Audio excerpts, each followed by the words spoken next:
शाह जी, उन्होंने laptop scheme बंद की, आपने उनको ही बंद कर दिया, इस पर क्या कहेंगे? इस वक्त अडियाला जेल में बैठे हुए हैं बानी पीटीआई, और लोग काफी परेशान हैं। आप कोई बता सकते हैं बाबसूख जराए से कि वो क्या सोच रहे हैं? मतलब उनको सामने क्यों नहीं लाया जा रहा, मुलाकात नहीं करवाई जा रही, कोर्ट्स के आर्डर्स हैं उसको नहीं देखा जा रहा, इसकी कोई खास वजह है?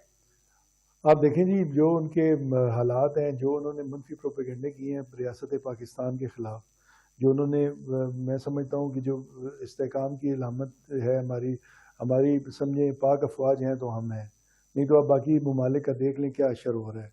ठीक है जी, आज पाकिस्तान में आप देखेंगे ये 1.5 साल में जो पाकिस्तान की फ़ॉरेन पॉलिसी में हिस्ट्री में इतनी अच्छी फ़ॉरेन पॉलिसी नहीं थी।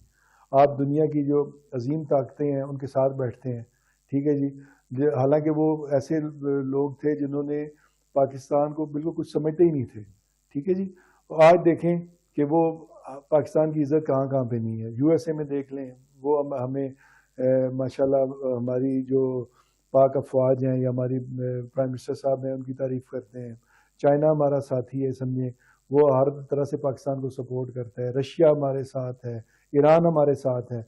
अल्हम्दुलिल्लाह पूरे मैं समझता हूँ कि दुनिया में इस टाइम पाकिस्तान एक अहम मकाम हासिल करने में कामयाब हुआ है। लेकिन अब इसके बरक्स अगर देखें तो बानी पीटीआई ने क्या हमें इस कौम को दिया है? बदतमीज़ कल्चर दिया है।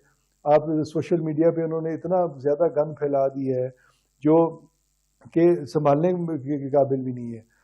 आपस में समझें कि इतना दूर तक हम चले गए हैं, घरों में लड़ाइयाँ शुरू हो गई हैं। अदम बर्दाश्त इतनी बढ़ गई है कि हर बंदा ही हाइपर हो जाता है 1 मिनट में। उसके अलावा आप देखें कि जब उनके 3.5 साल के काम देख लें तो हमारे 1.25 साल हुआ है, इसमें देख लें कि टेन्योर में कितने काम किए जा रहे हैं। और उन्होंने जब भी बात की है, जब भी कोई मीडिया टॉक की है, वो अमेरिका में बैठे अगर एज ए प्राइम मिनिस्टर भी की है, जब मियां नवाज शरीफ साहब जेल में थे तो उन्होंने यही कहा कि इनके मैं ऐसी करूँगा, इनके मैं पंखे बंद करूँगा, गर्मी में मैं ये करूँगा। मतलब कोई उनका कोई लेकिन अब उसके बरक्स अब मियां शहबाज शरीफ साहब की किसी स्पीच में बता दें कि उन्होंने कब इनको कुछ कहा है। तो बाकी स्पीचेस की तो बात ना करें ना, आपने कहा था हम उनको घसीटेंगे, आपने उनको प्रेसिडेंट हाउस में बिठा दिया, नहीं सर, उन्होंने कहा सियासत कि है हम सर। आपके पंखे बंद करेंगे, आपने शायद इनके कर ही दिए। नहीं, सियासत में इनको पूरा एरिया दिया गया है जी। वो कहते हैं मैं एक्सरसाइज भी करनी है, एक्सरसाइज के सामान भी दिया गया है, ग्राउंड भी उनके लिए मौजूद है, उनकी लाइब्रेरी भी उनके लिए कायम की गई है, उनको सब कुछ है वहाँ पे मुयसर, जो आम कैदियों को नहीं है। कोई भी इस बारे साबिक में। वजीर आजम है, अब उनके शायान शान थोड़ा बहुत लेकिन तो होना मियाँ चाहिए। नवाज शरीफ साहब 3 साल के वजीर आजम थे, 3 दफ़ा के वजीर आजम थे। उसमें ये नहीं है कि वो उन्होंने भी बड़ी खंदा पेशानी से मामलात को देखा, बर्दाश्त किया।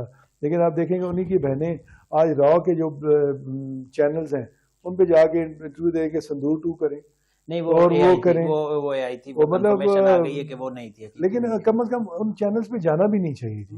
वो तो खैर उन चैनल्स पे अब देखेंगे मियाँ नवाज शरीफ साहब कह रहे हैं, मियाँ शहबाज शरीफ साहब रहे हैं, मरियम नवाज शरीफ साहबा रही हैं, हमारे कितने लीडर्स कितने कितने टाइम के लिए हमजा शहबाज शरीफ साहब रहे हैं, लेकिन किसी ने भी ये हरकत नहीं नवाज की शरीफ कि। साहब के भी इंटरव्यूज हैं इंडियन चैनल के साथ। लेकिन वो इस हद तक नहीं थे कि आप ये जो करें और वो करें, मतलब कम से कम आप देखेंगे उनके चैनल्स कितना जहर उगलते हैं।